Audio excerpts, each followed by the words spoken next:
He asked his wife to put the bank card in her mouth, and the next moment, cash began flowing out endlessly. He held a remote control in his hand, allowing him to adjust her body at will, turning her into the perfect wife.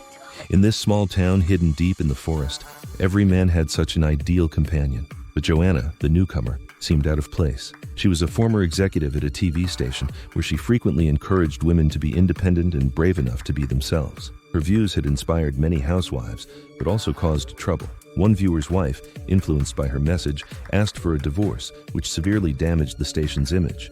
To stabilize the stock price, the higher-ups placed her on indefinite leave, forced to return to family life. Joanna found herself struggling. She was anxious all the time and couldn't even keep up with the housework. Her relationship with her husband quickly deteriorated. In an attempt to ease things, Frank took her to this seemingly peaceful paradise for a vacation. The homes here were equipped with smart systems, so there was no need to clean manually, and you only had to speak to the fridge to get whatever you wanted to eat. The landlady greeted them warmly, her smile almost unnaturally perfect. The next morning, Joanna was taken to a community meeting. The women moved in perfect unison, their tones identical, their smiles all the same. The mechanical precision of it all sent chills down her spine. At that day's gathering, every woman spoke with the same intonation and walked in the same way, as though they had all been copied and pasted. That is, until she noticed a woman with curly hair pacing anxiously in the corner. It was Lisa, her favorite author. Finally, she saw a glimpse of real human emotion. However calm during the evening's dance, a lady suddenly lost control of her body, spinning wildly like a machine on fast forward. Joanna rushed over to help, but was quickly blocked by a circle of husbands.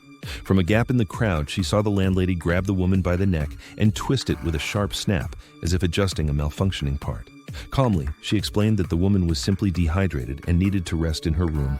Joanna insisted on calling an ambulance, but the landlord smiled and said it wasn't necessary. Her husband, Jack, quickly escorted her home. Joanna couldn't understand why no one seemed to care, not even her own husband, who remained silent. That night, unable to sleep, she secretly began investigating the women's pasts.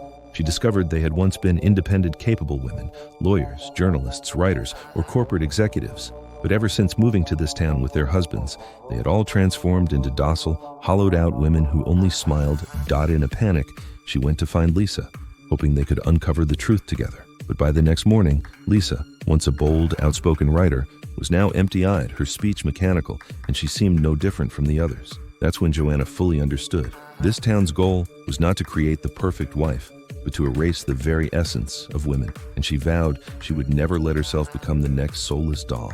She would fight to keep her true self intact.